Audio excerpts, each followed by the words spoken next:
Hello, I'm Darren Grimes, Digital Manager at the IEA, and welcome to this episode of Live from Lord North Street. The Conservative Party conference is over, and it's a good day when praise for free markets dominates the Prime Minister's party conference speech. The freedoms and liberties we enjoy in the UK go hand in hand with a commitment to economic liberalism, which creates prosperity and raises living standards for everyone in society. But Boris Johnson needs to pay more than just lip service to free enterprise and fiscal responsibility, warned the IEA's Mark Littlewood this week.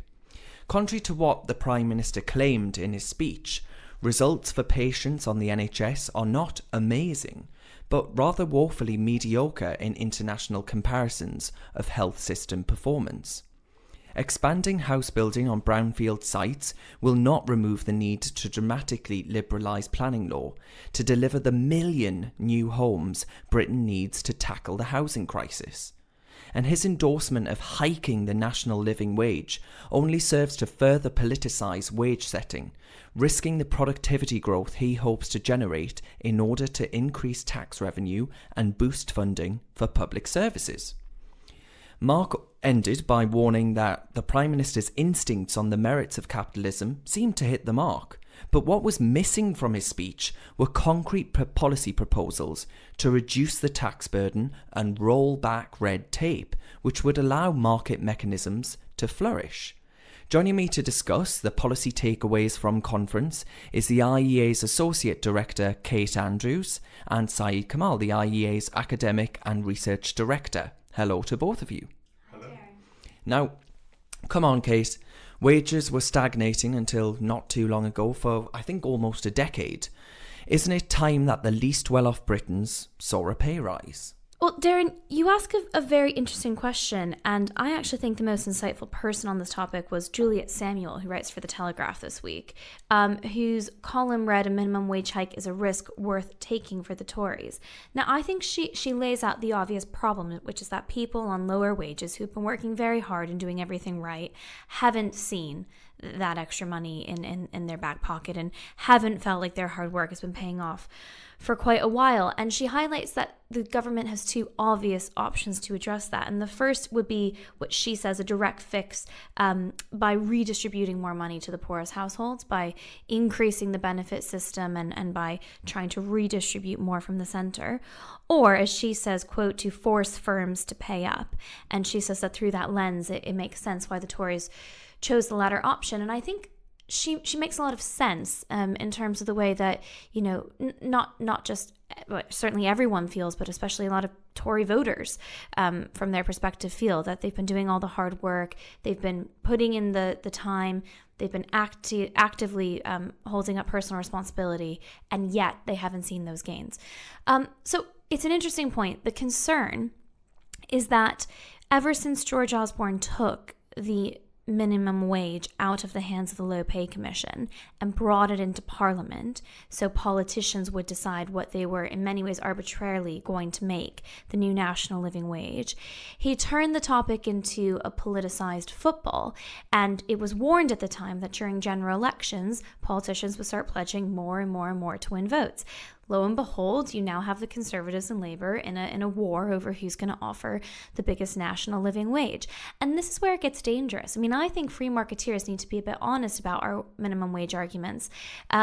It hasn't really been the case that if it has been increased in a very slow, steady way, while paying attention to business needs, that it's had a terribly bad impact on jobs. But it has been the case in places like Seattle, where they brought in overnight a $15 minimum wage, that people, especially in retail and services, did lose jobs, and that the industry started cutting down on the number of jobs they were offering. So, you know, it actually is these kinds of policies, not minimum wage policies, but these big hikes and these pledges to do it in politicized times, that I do think we should be wary of, because it might have an adverse effect on the lowest paid. Saeed, as a former... How long, actually, were you a politician for? 14 years. So do you recognise the political thinking and motivation behind this? And do you share Kate's concerns that actually this will just be used and as a political football and could have actual real detriment and be of real detriment to the poorest people in society. Well, I absolutely recognise the challenge the government faces. And if you think back, for example, to the referendum in 2016, a number of people outside London voted leave because they felt that they had not seen a rise in their income for over 10 years. And they were being told, well, actually, if you don't, if you do want a pay rise, we can get cheaper workers from elsewhere. And that clearly was a challenge. But on top of that, we as on the right, free market right, say we want people to work. The Conservatives say they want people to work, but when they are working and they're not seeing a rise in their income, or they're actually seeing their standard of living going down, they start to question it. I think the real challenge here is that what has been happening is that if you leave it to the market and pay poor wages, actually the state ends up subsidising firms paying low salaries. So I think in order to get away from that, you do have to make firms pay more, as Juliet Samuel says, but you've got to get the balance right. If you push it too high, and then what happens is that there will be less jobs, or companies invest in alternatives. So for example, when the minimum wage was introduced in parts of the United States, what we saw was that companies like McDonald's, for example, invested in touch screens and technology and employed less workers in some of their outlets. So it's about getting that balance right. And Case, what does HS2 tell us about the proposed infrastructure revolution that was mentioned at conference? So there's been a bit of pushback on this because, I think, again, it's coming from a place that one can understand. Local infrastructure, especially in areas outside of London, has been woefully neglected in some parts of the country for a long time. And it's perfectly reasonable to say that it's time to put a bit of money into local train connections, buses, and filling up those potholes. But how you can justify that when the grandstanding project of HS2 is still on the books is absolutely beyond me. Let's, pretend in some fantasy world that they could actually deliver it on budget. Forget on time, but on budget. When you say on budget, what budget? Because it keeps going up. Yeah, well, exactly. Yeah. But the budget they originally proposed, which is something around £35 billion. There is your local infrastructure spending by, a long way. Given the fact that there are now estimations it could be over £100 billion, you cannot ask the taxpayer to fund every single infrastructure project that a politician can think up. I think there's a real challenge here, and it's something that we've got to realise that Whitehall doesn't always know best. And for example, in the 1990s, there were actually two private proposals to open up the old Grand Central Railway, or the Great Central Railway in the UK, the one that was cut by Beecham, and it was a private initiative, all privately funded, and it was going to take rail traffic from ports in the northwest and northeast and take them down the old Great Central Railway down to ports in the south, and it was going to be an all-freight railway. Now, when this went before Parliament, what happened was that the government said, we don't believe you can raise this money. And also there were some politicians in certain areas who didn't want this railway reopened in their own area. But at the time, in the 90s, this was £9 billion of private sector money. Now, the argument for HS2 was supposed to be about speed and capacity. No one's pretending it's about speed now. It's only about capacity. Had they gone with that private sector solution in the 90s, we wouldn't be having this debate now, and we would have had that extra capacity on the West Coast and East Coast because all the freight would have moved on to the old Great Central Railway.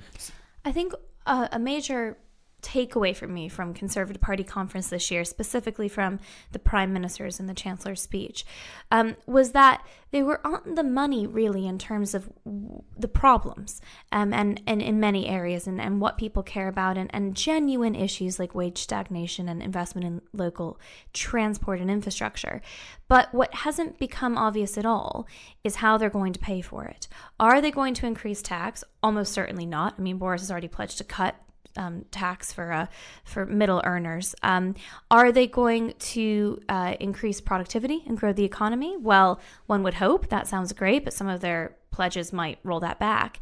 Or are they going to borrow? And I think one thing's been left out that nobody's talking about yet, which is reprioritizing. What are they going to cut back so they can do more in the areas that people care most about? This just hasn't been touched yet. I appreciate before an election they may not want to touch it, but many people who care about fiscal responsibility out there will be asking these questions. Sorry, just to go back to HS2 for a second. Do you think there should be a link between private, because you mentioned that point about the private sector, do you think there should be more of a link between, if there is no private if there isn't an appetite by the private sector to get involved in a project like HS2, do you think the government should then be forced to say, well, actually, no, because there clearly isn't any benefit to the taxpayer here? Well, I don't think it's as black and white as that. Right. I think sometimes there could be projects that are attractive to the private sector, but it's the deal that the government tries to do with them. So, for example, a few years ago, I was talking to an investor who wanted to build a private airport in the UK, wanted to actually fund it privately. It was actually a consortium. And they said the problem we have is that when we do a deal with the government thinks about what it wants to deliver. It doesn't think about a return for us. And we could have far more private investment if governments considered a sort of fair partnership in which they encourage private investment, but also made sure that the private investors made a sufficient return to justify the risk that they're taking. Mm-hmm. It seems to be a focus on let's just deliver this. And the phrase investment, when government uses the phrase investment, it now comes to mean more taxpayer spending rather than actually private sector investment. Mm-hmm. I think we need to find ways for government to say, how do we make it more attractive for the private sector to invest in infrastructure rather than saying we're going to spend all this taxpayers' money on infrastructure. Mm-hmm. And then in the podcast last week from the Labour and Lib Dem conferences, we did a policy analysis from the proposals put forward there. And in this one, on today's podcast, we're talking a lot about pretty significant spending increases that show little regard, as Kate said, for the deficit and public debt or tax cuts. And what does this actually tell us about the short-term direction of Britain's political and economic future? Because we've mentioned the minimum wage increases, but there's bus and road works, there's massive broadband upgrades, there's new hospitals. I think that's something. 40 new hospitals, that can't be cheap, can it, Kate? Those 40 new hospitals are disputed about whether or not that's new money. It can't be cheap. What does it tell us about the short term? It tells us that Brexit has dominated the agenda for so long. People are so tired that they want to know that the domestic issues that they care about are being invested in. And I suppose the easiest way to do that is to quite literally invest, to spend money, right? That's the best way to signal that. And given the fact that all the parties are gearing up for some kind of election, they're going to get into this fight. Every party wants to show that they're going to, they're going to give immediate benefit to the people who vote for them. We've been quite negative in this podcast, though, I have to say. Simply paying lip service to capitalism and free markets and free enterprise isn't good enough. The policies do have to follow. And I'd argue so far the Conservatives have not really jumped on a lot of free market policies. Listening to the Prime Minister open his speech and speak for quite a long time about the merits of capitalism and individualism and free markets was so refreshing. And I appreciate that it's not newsworthy for Boris Johnson to say that he supports those things, but it is noteworthy because we've had years now of a Conservative Prime Minister and government who did not prioritize free markets, who actually had a very icy relationship with them for periods of time, who brought in, a more bullying nanny state, who brought in energy price caps, who, basically followed, in many ways, a soft socialist playbook on quite a few topics. So, I'm not thrilled yet, and I'll believe it when I see it, when these amazing free market policies come in. But we're definitely hearing more about the merits of markets now, and that's good for people to hear. And I do think we need to celebrate that because it doesn't happen every day. But also, though, there was the Chancellor mentioned this Brexit red tape challenge, and that sounds like something that the IEA could get on board with, doesn't it? The IEA doesn't have a corporate line, Darren. Indeed, but as far as getting having a more tailor-made domestic regulatory policy in which the government gets out of the way. No, you're completely right. I'm sure many people in the IEA will be thrilled to hear that they're actually going to look at the regulations that have been set in Brussels before we immediately adopt them back into the UK. This is a great opportunity to cut back not necessary regulation, but bad red tape. And I think there's a reason that the Chancellor led with that on the Monday. A very popular policy and a good one at that. Said, what's your take? Well, I think one of the things that we have to consider, we're an Institute of Economic Affairs, but we also have to consider the political economy, the art of the possible, and what can be done. So, whereas we would like, or many people here at the IEA, being a classical liberal think tank, would want lower taxes and more private sector investment and more encouragement for that, there's an election coming up, guys. And they've got to think about winning that election. And if you think about the election being dominated by Brexit, there are many Labour seats where there are Labour voters who are disappointed with the Labour Party because they seem to be against Brexit, and the Conservatives have to try and capture that vote. And one way of capturing that vote is actually to adopt what are Labour-like policies. So in the short term, it's going to be disappointing to people like me who are classical liberals and believe in free markets. But by the tone that both Boris Johnson and Sajid Javid, the Chancellor, set at the conference in terms of free markets and less regulation, hoping to keep Conservatives on board for the longer term beyond the election. I think we really have to consider the political economy, which in simple terms is the art of the possible. They could not go into an election trying to win Labour votes by going for a low taxation, low red tape, liberalisation, lots of private sector investment. They had to be seen to be spending money. So you think higher taxation and higher public spending is just the new normal? I don't think it's a new normal, but I think what you see is that you will see less emphasis on some of the things classical liberals and free marketeers would want to see as they try to capture those seats. And it's a difficult balancing act where you're trying to appeal to different audiences at the same time. There's also a PR issue here because you can't be in a perpetual state of austerity. Right? Not only is it not popular, it doesn't make any sense. Was it austerity? Well, this is the issue that the Conservatives in particular have now, is that they claim that they were slashing and dashing spending across the board, but actually they only cut 0.5% per annum under the coalition government. Now, some people really felt those cuts. It's not to underestimate those who were, say, on benefits or young people. So they were disproportionate. They were in many ways disproportionate, and they were felt. So it's not to undermine those experiences, but it is to say that the amount of spending that many people, the amount of cuts to spending that many people thought took place actually were really overblown. And so now when they start spending again, it doesn't mean they're in the best position to do so. Ireland's arguably in a much better position that had more meaningful austerity in one go. But I do have sympathy with this idea that you can't just have decades and decades of austerity. That wouldn't be a way to govern. And in the long term, what you can do, or what we could hope a government would do, is actually free up some of those problems which increase costs for the lower paid workers and for the very poorest in society.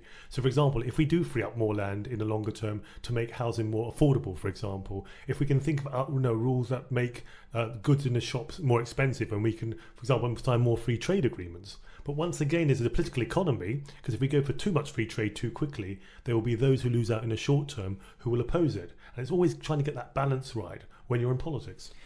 Because another IEA event case, we heard from Robert Jenrick, Robert said he wouldn't build on the Greenbelt. The government, that wasn't a position of the government to actually pull back some of those very restrictive planning regulations. Do you think that is also just what is impossible politically to deliver, and actually we won't be seeing those what are very necessary homes to be built? I think the Housing Secretary put forward some really good free market thinking during that in conversation, actually. The Greenbelt was where the most pushback came. Although if you look at the housing reforms that were announced early over conference, there were small mentions to the Greenbelt. I think they intentionally didn't put them at the top of the list. But actually it did leave some wiggle room for houses to be built on Greenbelt if construction was already taking place in that area, say for a train station. So, they may be more sympathetic than they're letting on. Saeed's completely right to point out that it wouldn't be a popular thing to say going into a general election, especially with their own core supporters who they need to have show up. They don't want anyone to get lazy that day, and we know in this room that so much of the Greenbelt is actually intensely agriculturally farmed areas, dump sites, but that's not how people think of it. I think our head of political economy, Christian Niemitz, is quite right that any reform to the Greenbelt needs to go hand in hand with a big campaign to show people what many areas actually is. So, it's disappointing when, politicians push back on the public policy reforms you'd like to see. But we should also give them credit because the housing secretary, I thought was very supportive of Airbnb and whistled the right tune, I think, on quite a lot of free market topics in housing. I think it's interesting because the IEA, on one of our publications, we've worked out that if you built within 800 metres of a transport hub, and as long as the Greenbelt land wasn't otherwise protected for beauty reasons or other reasons, you could actually build in London 1 million new homes. Mm-hmm. And this is not attractive land. These are scrub land or wasteland, or sometimes semi-agricultural land. But lots of people, when they think about the Greenbelt, they think it's the sort of rolling green fields of England, and don't think it's this sort of unpleasant or scrub land. And I think there needs to be a PR exercise in terms of people understanding what Greenbelt is. And for example, the original Greenbelt has actually grown over the years. Now, some people say that as a great thing, but it depends on the quality of the land. And there have been proposals over the years to swap some beautiful land that's not designated Greenbelt with some unpleasant Greenbelt land and get that right. But a lot of the polling shows that people don't like the idea of the Greenbelt being touched, and that's going to take a long time to overcome that opposition. Kate and Syed, thank you very much for joining me today and ending with a slight note of optimism. You can subscribe to this podcast wherever it is that you get your podcast. And for more films, blogs, podcasts and reports, you can go to our website at iea.org.uk.